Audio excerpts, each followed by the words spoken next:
8 नवंबर 2016 की रात्रि को 12 बजे से वर्तमान में जारी 500 रुपए और 1000 रुपए के करेंसी नोट लीगल टेंडर नहीं रहेंगे। ये मुद्राएं कानूनन अमान्य होगी। 500 रुपये, 1000 रुपये के पुराने नोट अब केवल कागज के एक टुकड़े के समान रह जाएंगे। 500 और 1000 रुपये के पुराने नोट 10 नवंबर से लेकर 30 दिसंबर 2016 तक अपने बैंक या डाकघर पोस्ट ऑफिस के खाते में बिना किसी सीमा के जमा करवा सकते हैं। आपके पास लगभग 50 दिनों का समय है। Good morning news and hair oil సమర్పిస్తున్న బిజినెస్ బ్రేక్ఫాస్ట్ షోకి స్వాగతం. ఒక చారిత్రాత్మక నిర్ణయం రాత్రి ప్రధాని నరేంద్ర మోడీ నోటి నుంచి వెలువడింది.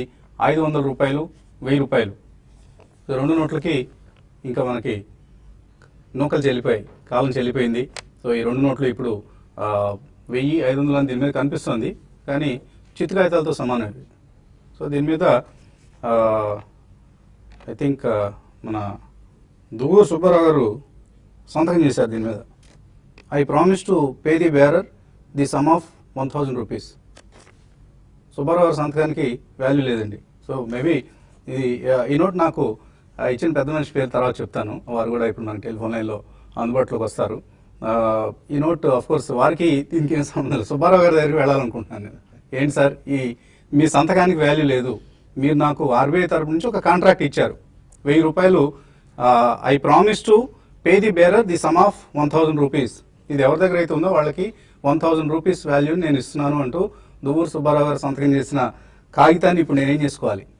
What should I do with these 2 notes, 1000 and 500 rupees notes? రెండింటి మీద అనుకోకుండా సుబ్బారావు గారి సంతకం కనిపిస్తుంది. రఘురామ్ రాజన్ గారి సంతకం కాదు ఇది. సో సుబ్బారావు గారికి ప్రధాన ప్రశ్న, ఏం చేయబోతున్నారు నా డబ్బుని? నాకు ఇస్తారా? నా దగ్గర ఇలాంటి నోట్లు ఇంకా కొద్దిగా ఉన్నాయి, అవన్నీ ఇస్తారా? రాత్రి మా ఆవిడ నా మీద విసిరేసింది. ఆవిడ దగ్గర ఉన్న 500, ఇప్పుడు అప్పటిదాకా తెలియదు ఆవిడ దగ్గర అన్ని నోట్లు ఉన్నాయని నాకు. సో అన్ని నోట్లు తీసుకొచ్చి నాకు ఒకసారి ఇస్తే ఐ వాజ్ సర్ప్రైజ్ ఫ్యాక్టర్ కంటే కూడా ఇప్పుడు నాకు ఆవిడని బ్యాంకులో ఆ నోట్లకి సరిపడిన నోట్లు మళ్ళీ రీప్లేస్ చేసి ఆవిడకి ఇవ్వగలనా లేదా? సో ఇవన్నీ అందరం సామాన్యులు అందరం ఎదుర్కొంటున్న ప్రశ్నలు. అండ్ రాత్రి పెట్రోల్ బంక్స్ దగ్గర, గోల్డ్ షాప్స్ దగ్గర, జ్యువెలరీ షాప్స్ దగ్గర అన్ని చోట్ల క్యూలు చూసాం. ఏటీఎం కౌంటర్ల దగ్గర క్యూలు చూసాం.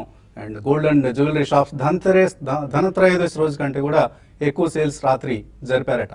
ఆల్మోస్ట్ రాత్రి 2 గంటల వరకు హైదరాబాద్లో కొన్ని బంగారం దుకాణాలు పనిచేశాయి. సో అందరిలోనూ ఒకే ప్యానిక్, మన దగ్గర ఉన్న 500, 1000 రూపాయల నోట్లు ఇక పనిచేయవు, వీటితో ఇప్పటికిప్పుడు దీన్ని ఎలాగైనా సరే లిక్విడేట్ చేద్దాం అనే ఒక ఆందోళన, తపన, కంగారు, భయం ఇవన్నీ కనిపించాయి. అంటే ఎవరు కూడా అంత వరి కావాల్సిన పని లేదు, ఎందుకంటే ప్రధానే స్వయంగా చెప్పారు ఇది బ్లాక్ మనీని బయటికి రప్పించడానికి ప్రభుత్వం తీసుకుంటున్న చర్యలను. మన దగ్గర ఉన్న 50,000, 1,00,000, 2 లక్షలు లేదా 5 లక్షలు, ఈవెన్ 10 lakhs వరకు కూడా పెద్దగా ఏమీ ఆందోళన చెందాల్సిన అవసరం లేదు. బట్ అంతకంటే ఎక్కువ కోట్లలో ఎవరైతే గోని సంచుల్లో దాచుకుని ఉన్నారో మన పాలిటీషియన్స్, పక్కనే శేఖర్ రెడ్డి గారు ఉన్నారు, రియల్ ఎస్టేట్ వ్యాపారులు, వీళ్ళందరూ బహుశా కంగారు పడాలి. శేఖర్ రెడ్డి గారి తర్వాత ఏం చెప్తారు చూద్దాం. ఈలోగా వరల్డ్ మార్కెట్స్లో మాత్రం ఒక ప్రకంపనలు సృష్టిస్తున్నారు డొనాల్డ్ ట్రంప్. ఆయన అమెరికా అధ్యక్ష పదవికి జరుగుతున్న ఎన్నికల్లో ప్రస్తుతం లీడ్స్ చూస్తే 139-104. సో డొనాల్డ్ ట్రంప్ 139 ఎలక్టరల్ ఓట్స్ని చేజెక్కించుకుంటే 104 ఓట్స్ని మన హిల్లరీ క్లింటన్ చేజెక్కించుకుంటున్నారు. సో మార్కెట్స్కి ఇది ఎంత మాత్రం రుచించని పరిణామం. దాంతో గ్లోబల్ మార్కెట్స్లో ఒక అల్లకల్లోలం జరుగుతుంది. ఎస్జెక్స్ నిఫ్టీ ఏకంగా 300 పాయింట్ల డౌన్ టిక్. సో మన నిఫ్టీ సుమారుగా 300 పాయింట్ల నష్టంతో ఓపెన్ కాబోతోంది. Double whammy for Indian stock markets and also global stock markets. ఎందుకంటే ఓ పక్కన ఒక టెర్రరిస్టుల కంటే ఎక్కువగా భయపడిపోతున్న డొనాల్డ్ ట్రంప్ అధ్యక్ష పదవికి వస్తున్నారనేది ఒక వణుకైతే, మన దగ్గర షార్ట్ టర్మ్లో ఒక ప్యానికీ సిచ్యువేషన్ ఉంది. 500 రూపాయలు, 1000 రూపాయల నోట్లని రద్దు చేయడాన్ని షార్ట్ టర్మ్ మాత్రం negative. Maybe it is going to be revolutionary step. It's a మనం ఇండిపెండెన్స్ వచ్చిన తర్వాత ఇంత సాహసోపేతమైన నిర్ణయం ఇప్పుడు దాకా ఎవరు తీసుకోలేదు. Hats off to prime minister Narendra Modi, అది ఎటువంటి రిపర్కషన్స్ దీనివల్ల ఉంటాయనేది పక్కన పెడితే ఇంత డేరింగ్ స్టెప్ ఒక ప్రభుత్వ అధినేత తీసుకోగలగటం అనేది ఇట్స్ రియల్లీ ఒక మోడీకే చెల్లింది. ఇంకా చాలా మాట్లాడుకుందాం. రకరకాల ప్రశ్నలు మన ముందు ఉన్నాయి, రకరకాల సవాళ్లు మన ముందు ఉన్నాయి. వీటన్నిటి గురించి మనకి ఒక ఎక్స్పర్ట్ ప్యానల్ సిద్ధంగా ఉంది. అలాగే విజయవాడ నుంచి కొంతమందిని మనం సుప్రసిద్ధుల్ని మనం టెలిఫోన్ లైన్లో లైవ్లో కలుసుకోబోతున్నాం. ముందుగా విజయవాడ గేట్వే హోటల్ అధినేత, అందరికీ సుపరిచితులైన పారిశ్రామికవేత్త మలయాళ రాజయ్య గారు మనతో ప్రస్తుతం మాట్లాడేందుకు టెలిఫోన్ లైన్లో సిద్ధంగా ఉన్నారు. రాజయ్య గారు, గుడ్ మార్నింగ్ అండి. నమస్కారం. నమస్తే సార్. మీరు నాకు 3 సంవత్సరాల క్రితం ఒక 1000 రూపాయల నోట్ ఇచ్చారు. అది ఇతరత్ర పర్పస్ దేనికి ఇచ్చారనేది తర్వాత విషయం. కానీ ఈ నోటు ఇప్పుడు చెల్లుబాటు కాదంటున్నారు మన ప్రధాని నరేంద్ర మోడీ, అలాగే కొత్త ఆర్బీఐ గవర్నర్ ఊర్జిత్ పటేల్. దీని మీద దువ్వూరు సుబ్బారావు గారు సంతకం కనిపిస్తోంది. ఏం చేయాలంటారు ఈ నోటు? నేను సుబ్బారావు నడకపోయారా ఒకసారి? సుబ్బారావు గారి దగ్గరికి వెళ్ళమంటారు. సో ఎలా చూస్తున్నారు రాజయ్య గారు, ఒక వ్యాపారవేత్తగా ఆర్ ఒక భారతీయ పౌరుడిగా గత రాత్రి మన ప్రధాని ప్రకటించిన నిర్ణయం ఏ విధమైన ప్రకంపనలు సృష్టించబోతోంది ఆర్థిక వ్యవస్థలో? ఆయన అనుకుంటున్నట్లుగా బ్లాక్ మనీని అరికట్టడం సాధ్యపడుతుందా? అలాగే ఏదైతే టెర్రరిజాన్ని ఫైనాన్స్ చేసే డబ్బు అంటున్నారో అదంతా అరికట్టడం సాధ్యపడుతుందని అనుకుంటున్నారా మీరు? సాధ్యాసాధ్యాలు పక్కన పెడితే నన్ను ఇప్పుడు మీరు గేట్వే హోటల్ యజమానిగా ఇంట్రడ్యూస్ చేశారు కాబట్టి hotel as hotel year because I'm running the hotel with a brand like Taj.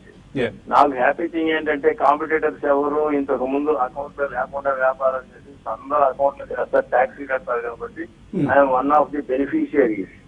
Number 1. Number 2 వచ్చేటప్పటికి యాజ్ ఇండస్ట్రీ ఇప్పుడు మాదంతా లాజిస్టిక్ ఎక్కువగా ఉంటుంది. దానికి కొంత టైం ఇచ్చి ఇప్పుడు ఈ రాత్రిపూట వచ్చే లారీలు కానివ్వండి ఇలాంటి వాటన్నిటికీ టెంపరీగా మనకి ఏదైనా డిసడ్వాంటేజ్ ఉంటుంది. కానీ బట్ లాంగ్ రన్ కి వచ్చేటప్పుడు it is a wonderful step taken by the prime minister Shri Narendra Modi గారు. It is one of its kind. ఇది ఇప్పుడు ఎలా తయారైందంటే పని మనుషులకు కూడా 500 రూపాయల నోట్లు లేకపోతే దాని రోజులు తయారైనాయి. విచ్చలవిడిగా నల్లధాన్యం అనేది విపరీతంగా మూవ్ అవుతుంది కాబట్టి దాన్ని కట్ చేయొచ్చు. టెంపరీగా వ్యాపార వర్గాల్లో డెఫినెట్ గా కొన్ని ప్రాబ్లమ్స్ ఉంటాయి. కానీ ట్యాక్స్ పేయర్స్ కు మాత్రం ఇది ఎలాంటి అభ్యంతరం లేదు, ఎలాంటి ఇబ్బంది ఉండదు. ఇది మంచి స్టెప్ అని నేను పర్సనల్ గా ఫీల్ అవుతూ ఉన్నా. అంటే ట్యాక్స్ పేయర్స్ మీరు అన్నట్లుగా ఎవరైతే వైట్ మనీ వాళ్ళ దగ్గర ఉందో వాళ్ళకి ఎటువంటి గాబరా చెందాల్సిన అవసరం లేదు. మేబీ షార్ట్ టర్మ్ లో కొద్దిగా ఇబ్బందులు ఎదురయ్యే అవకాశం ఉంది రాజయ్య గారు. అంటే షార్ట్ టర్మ్ లో ఇబ్బందులు లేకుండా ఉంటే దేశ పురోభివృద్ధి జరగదు. రెండోది ఏమన్నా కానీ ఈ టెర్రరిజం లో ఈ టెర్రరిస్టులు ప్రింట్ చేసే నోట్లన్నీ పోవాలి అనేది మెయిన్ కాన్సెప్ట్ అని నేను అనుకుంటున్నాను. ఒకసారి ప్రధానమంత్రి గారి దృష్టిలో ఈ ప్రింట్ చేసేటువంటి నల్లధనం అంతా కూడా పోవాలి అంటే అంతకంటే మార్గం కనపట్లేదు అనేది ఒక నిశ్చితాభిప్రాయం.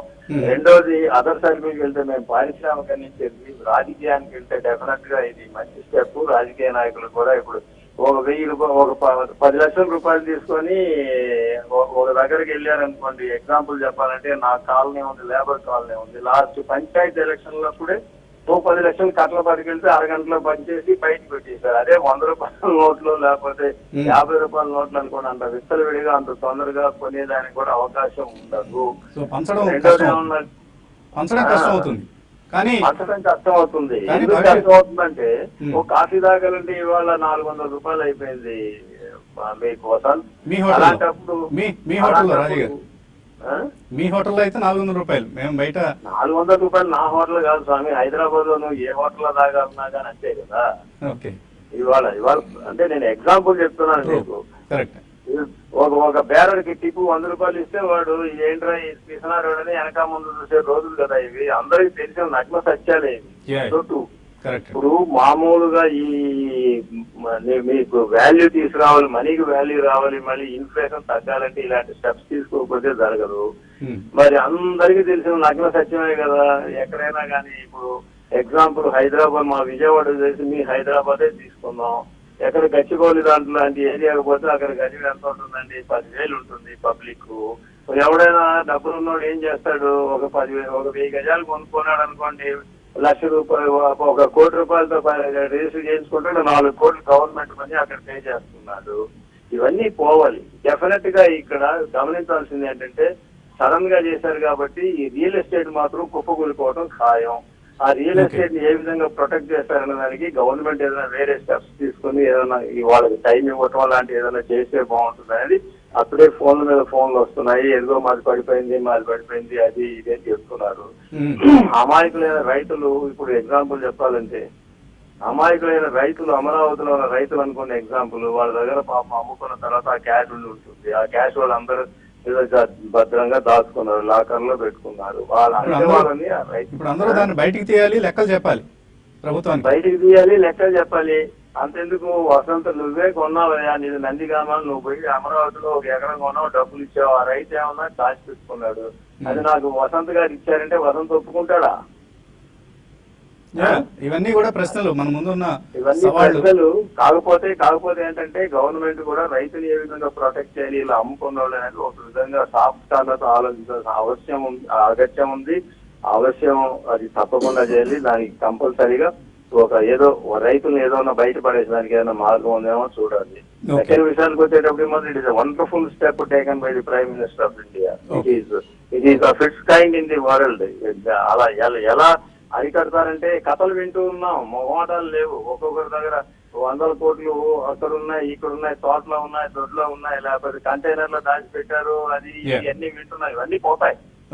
ఇవన్నీ పోవాలి అంటే ఇలాంటి స్టెప్ తీసుకోవాల్సిందే. But as an industrialist I welcome. Right sir, thank you Rajaiah గారు మీ స్పందన తెలియజేసినందుకు. సో ఇట్స్ వెల్కమ్ స్టెప్ అంటున్నారు Rajaiah of Gateway Hotels chairman, వారు promoter of Gateway Hotels in Vijayawada. ఎక్కువ మంది దీన్ని హర్షించే చర్యగానే భావిస్తున్నారు. అయితే కొద్దిమంది మాత్రం స్కెప్టికల్ గా ఉన్నారు. బ్లాక్ మనీ ఇంతటితో బ్లాక్ మనీ సమస్యకు కనీసం కామా అయినా పడుతున్నా, ఫుల్ స్టాప్ అనేది ఎవరు ఊహించడం లేదు, బట్ కామా అయినా పడుతున్నా అన్నది కొంతమంది స్కెప్టిక్స్ వాదిస్తున్న అంశం. సో ముందుగా మనతో శేఖర్ రెడ్డి గారు ఉన్నారు, క్రెడాయి పూర్వ జాతీయ అధ్యక్షులు, అలాగే రియల్ ఎస్టేట్ పరిశ్రమ పెద్ద తెలంగాణ, ఆంధ్రప్రదేశ్ రాష్ట్రాల్లో. సో శేఖర్ రెడ్డి గారి అభిప్రాయాన్ని మనం తెలుసుకునే ముందు ఒక చిన్న బ్రేక్ తీసుకున్నాం. బ్రేక్ తర్వాత ఈ 500,000 రూపాయల నోట్ల రద్దుపై, అలాగే ఈక్విటీ మార్కెట్స్ పై, అలాగే అమెరికా అధ్యక్ష ఎన్నికల ఫలితాలపై విశ్లేషణ కొనసాగుతూ ఉంటుంది.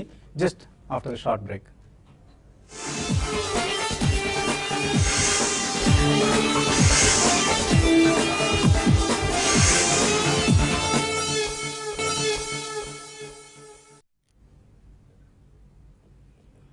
న్యూస్ అండ్ హెయిర్ ఆయిల్ సమర్పిస్తున్న బిజినెస్ బ్రేక్ఫాస్ట్ షోకి తిరిగి స్వాగతం.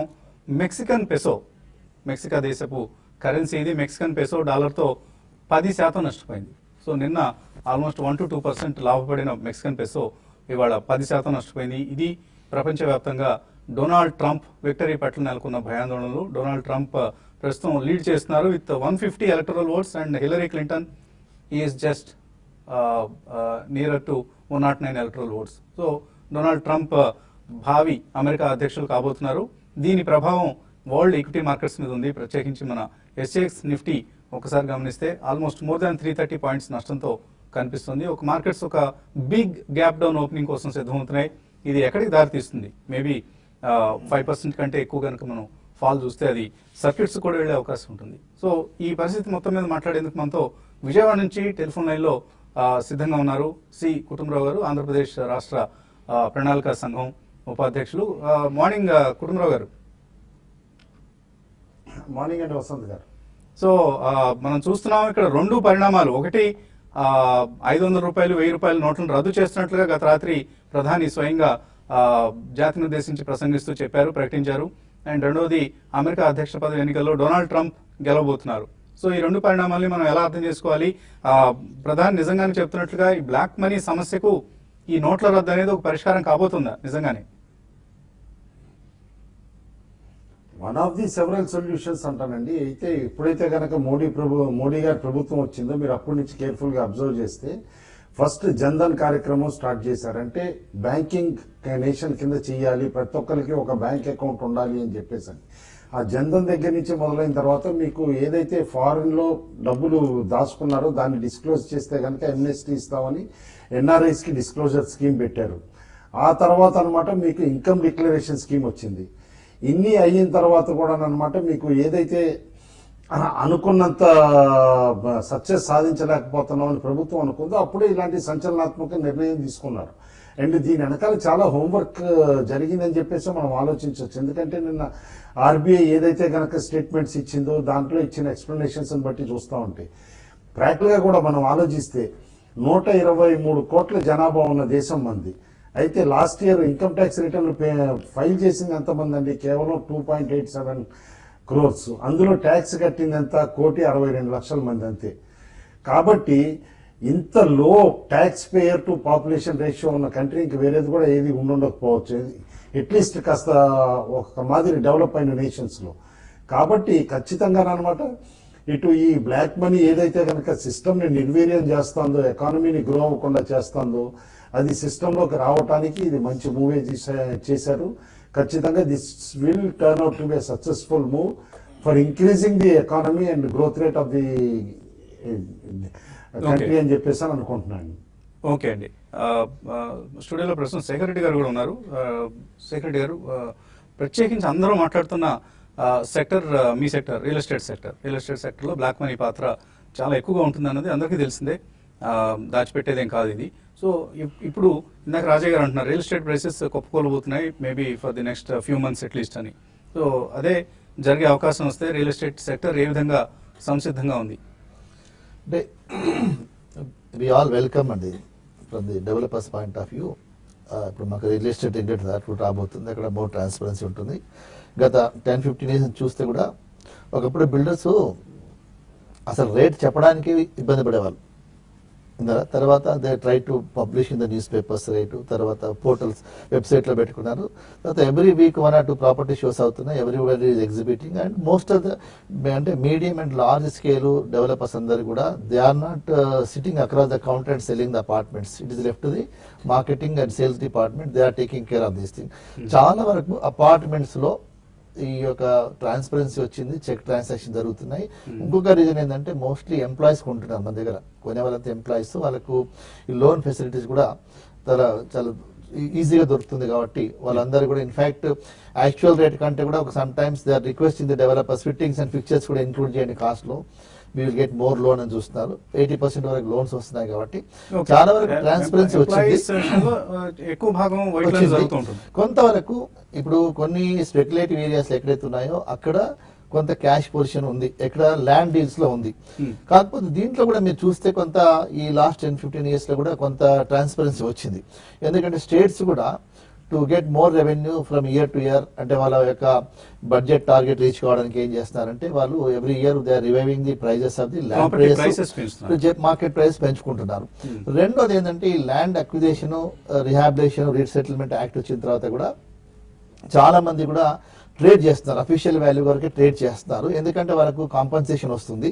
ఈ మధ్య కాలంలో గవర్నమెంట్, స్టేట్ గవర్నమెంట్ ఎక్కడ కూడా అక్విజిషన్ తీసుకున్న వెదర్ ఇస్ మెట్రో రైల్ కానివ్వండి, ఇరిగేషన్ ప్రాజెక్ట్స్ వైట్ పాత్ర పెరుగుతుంది అన్నది ఓకే. కానీ రాబోయే రోజుల్లో ఇప్పుడు ఈ బ్లాక్ మనీ సర్క్యులేషన్ తగ్గే అవకాశం ఉంది. బ్లాక్ మనీ ఒకసారిగా మాయమైపోతుంది మనం చెప్పలేము, కానీ బ్లాక్ మనీ సర్క్యులేషన్ కొద్ది కాలం తగ్గే అవకాశం ఉంది. కాబట్టి ఈ బ్లాక్ మనీ కాంపోనెంట్ ఎక్కువగా ఉండే మీ ఇండస్ట్రీ మేము మేబీ కొద్ది రోజులు కొద్ది ఇబ్బంది ఎవరికైనా ఉన్నా కానీ కూడా ప్రైసెస్ బాగా పడిపోతాయని అనుకోవచ్చు. లేదండి. బిల్టప్ ఏరియాలో మాత్రం there will not be any change. Market will continue. It may in fact give more bigger boost the industry. ఒకటేదంటే ఇప్పుడు మేము కూడా ఏంటంటే ఇక్కడ కూడా రియల్ ఎస్టేట్ లో ఏమవుతుందంటే ఈ గవర్నమెంట్ కూడా కొంత ఫాల్ట్ ఉందండి. దీన్ని నాన్ ప్రయారిటీ సెక్టర్ కింద పెట్టేసి ఈ బిల్డర్స్ అందరికి కూడా కొన్ని వేల మంది బిల్డర్స్ ఉన్నారు, వాళ్ళకి మీరు డబ్బులు ఇన్స్టిట్యూషనల్ ఫండింగ్ చేయకుండా వారికి ఏంటంటే వాళ్ళు ప్రైవేట్ సెక్టర్లో వాళ్ళ అప్పులు బారో చేయడము, దాని వడ్డీ అనేది కూడా అన్అఫీషియల్ కట్టడం కూడా కొంత జరుగుతూ ఉంది. అది కాకుండా దీన్ని ప్రైవేట్ సెక్టర్ కింద తీసుకొని రెగ్యులేటరీ అథారిటీ దగ్గర ఎవరైతే రిజిస్టర్ చేసుకోబోతున్నారో రేపటి నుంచి రాబో రోజుల్లో వాళ్ళందరికీ కూడా ఆటోమేటిక్గా you are eligible for banking finance అనుకుంటే అసలు ఈ ఒక మన క్యాష్ ట్రాన్సాక్షన్కి ఏం ఆస్కారం ఉండదు. రెండోది ఇక్కడ ఒక డెవలపర్స్ కూడా for the last 15-20 years 30 years మనం చూస్తుంటే ఏంటంటే ఒక కాండ్యూట్ గా తయారయ్యాడు. ఇటు ల్యాండ్ లార్డ్కు అటు కొనే వాళ్ళకి మధ్యలో కాండ్యూట్ తయారయ్యాడు తప్పితే is not enjoying, is unnecessary he has become a victim. So definitely future లో అఫీషియల్ ట్రాన్సాక్షన్ రావడం వల్ల డెవలపర్స్ బ్యాలెన్స్ షీట్స్ చాలా క్లీన్ గా ఉంటాయి. They are eligible for more. మీరైతే ప్రస్తుతానికి రియల్ ఎస్టేట్ ప్రైసెస్ తగ్గవని అనుకుంటున్నారు? అసలు బిల్టర్ స్పేస్ లో తగ్గడానికి ఏ స్కోప్ లేదండి. ఎందుకంటే చెప్తున్నాను దాని రీజన్ ఏంటంటే మళ్ళీ వస్తాను మీ దగ్గరికి. అండ్ మన మార్కెట్ పరిస్థితి ఒకసారి గమనిస్తే there's a huge fall in the global markets. SX Nifty సుమారుగా 337 పాయింట్లు నష్టపోయింది. సో రాజేంద్ర గారు బ్రీఫ్గా ఓపెనింగ్ చాలా గ్యాప్ డౌన్ ఓపెనింగ్ కోసం సిద్ధమవుతుంది కాబట్టి రికార్డ్ స్థాయిలో పతనానికి మార్కెట్ సిద్ధమవుతున్నాయి. ఏం చేయాలి ఈ సమయంలో? See, I think మనం యాక్చువల్లీ లాస్ట్ 2 days లో ఆల్మోస్ట్ 120 పాయింట్స్ పైకి వెళ్ళిందండి 8,400 బ్రేక్ అయినాక. సో మనం ఐ థింక్ లాస్ట్ వీక్ లో ఈ వీక్ లో అయితే ఉందో ప్రాబ్లీ అక్కడి నుంచి మనం చూసుకుంటే కనుక మేబీ 150 పాయింట్స్ అనుకుంటాం, ఎందుకంటే మనకి 8400 ఆల్రెడీ చూసాం కాబట్టి. So I think 200-day moving average 8107 should act as a good support. So definite గా ఈ ఫాల్ ని అడ్వాంటేజ్ గా తీసుకుని maybe 3 months and 6 months view లో లాంగ్ పొజిషన్స్ మంచి స్టాక్స్ లో తీసుకోమని చెప్తాను. సో బై క్యాష్ 500 నోట్లు 1000 రూపాయల నోట్లు కాదు నేను చెప్తాను క్యాష్ అంటే. సో అకౌంట్ లో డబ్బులు ఉంటే బయింగ్ సిద్ధంగా ఉండండి. కుటుంబరావు గారు లైన్ లో ఉన్నారు మనకు. కుటుంబరావు గారు చెప్పండి వసంత్ గారు. సో డొనాల్డ్ ట్రంప్ విక్టరీని మార్కెట్స్ వసంత్ గారు డొనాల్డ్ ట్రంప్ విక్టరీని మార్కెట్స్ చాలా నెగిటివ్ గా తీసుకుంటున్నాయి. సో ఏం చేయాలి ఈ సమయంలో ఇన్వెస్టర్స్ కావచ్చు, ట్రేడర్స్ కావచ్చు? ఆపర్చునిటీ టు బై అని అంటానండి, specially mid cap and small cap లో అనమాట. ఎందుకంటే కాస్త అక్కడ ప్యానిక్ కూడా ఉంటుంది, అట్రాక్టివ్ వాల్యుయేషన్స్ ఉంటుంది, బట్ ఆ స్పేస్ లోనే మీకు మోర్ ఆపర్చునిటీస్ కూడా ఉన్నాయి. అండ్ క్లియర్లీ దీపావళి రోజున కూడా మనం అనుకున్నాం అనమాట, ట్రంప్ విక్టరీ ఒక్కటి మార్కెట్స్ ఫ్యాక్టర్ చేయలేదు కాబట్టి ట్రంప్ విక్టరీ అంటూ అవుతే కనుక ఖచ్చితంగా మార్కెట్స్ లో కొంత ప్యానిక్ రావచ్చు, సెల్లింగ్ ప్రెషర్ ఉండొచ్చు అని చెప్పేసి. అండ్ 80-200 లెవెల్ ఏదైతే ఉందో అది ఎక్స్పెక్టెడ్ లెవెల్ వస్తుంది. అండ్ ఇందాక రాజేందర్ గారు చెప్పినట్టు అనమాట 200-day moving average 8100 crucial support కింద అవుతుంది. బట్ డెఫినెట్లీ ఇవాళ నుంచి అనమాట బై ఆన్ డిక్లైన్స్ అని ఈ లెవెల్ దగ్గర నుంచి బై చేస్తే మాత్రం ఇన్వెస్టర్స్ కి వెరీ షార్ట్ టైంలోనే maybe as early as 3 months to 6 months లోనే డీసెంట్ రిటర్న్స్ వచ్చే పాసిబిలిటీ ఉంది. ఎందుకంటే always we should buy when there is blood on street అంటారు అనమాట క్లియర్లీ. సో బ్లడ్ ఉండే రోజు అనమాట కాబట్టి ఖచ్చితంగా. సో ఏ సెక్టర్ సంబంధించిన స్టాక్స్ కొనమంటారు? Real estate or banks or మన డెల్టా కార్ప్ లాంటి కంపెనీస్ కొనమంటారా? లేదా డెల్టా కార్ప్ అట్లా అని కాదనమాట, ఎందుకంటే రిజల్ట్స్ సీజన్ ఆల్రెడీ Q2 ఫలితాలు చాలా కంపెనీలు వస్తున్నాయి. ఏ అయితే ఫలితాలు బాగా ఇస్తున్నాయో అవి కొనమని చెప్పేసి అంటాను. సెక్టార్ వైజ్ చెప్తే కనుక డెఫినెట్లీ మెటల్స్ లో ఇంకా స్టీమ్ ఉంది కాబట్టి ఎవ్రీ డిక్లైన్ లో మెటల్స్ తీసుకోమంటాను. ప్లస్ రీసెంట్లీ FMCGలో కూడా తిరిగి ఇంట్రెస్ట్ వస్తుంది, ఎందుకంటే ఇప్పుడు GST రేట్లు కూడా ఫిక్స్ అవుతాయి. ఆ 4 స్లాబ్స్ ఏవైతే ఇచ్చారో అందులోనమాట ఈ స్టేపుల్స్ అన్ని ఏ స్లాబ్ లోకి వస్తాయి, 12 లోకి వస్తాయి అనేది కూడా చూస్తున్నారు. వన్స్ అది వస్తే కనుక FMCGలో కూడా మంచి ఆపర్చునిటీ ఉంటుంది. అదే విధంగా అనమాట కాంట్రేరియన్ బెట్ కింద తీసుకోవాలనుకుంటే కనుక ఈ మూవ్ ఏదైతే కనుక 500,000 రూపీస్ డిమానిటైజేషన్ చేశారో it is a huge fillip for banking system reforms కూడా ఫ్యూచర్ లో. కాబట్టి ఎట్ లోవర్ లెవెల్స్ చిన్న బ్యాంక్స్ అనమాట which are going at very dead cheap rates అనమాట, లైక్ ఆంధ్ర బ్యాంక్ అవనండి, వేరే బ్యాంక్స్ కూడా PSUs అనమాట ఎట్ డీసెంట్ ప్రైజెస్ ఈ లో లెవెల్స్ లో కొంటే ఖచ్చితంగా 1-2 years లో మంచి రిటర్న్స్ ఇచ్చే పాసిబిలిటీ ఉంది. ఎందుకంటే కొన్ని స్కీమ్స్ కూడా NPS తగ్గించడానికి ఏదైతే రీసెంట్ గా లాంచ్ చేశారో S4A స్కీమ్ అనేది అనమాట, scheme for severely stressed structuring of assets, దానికనమాట అవి బాగా వర్క్ అయ్యేటట్టు కూడా కనిపిస్తున్నాయి. లైక్ HCCలో మనం చూసాం.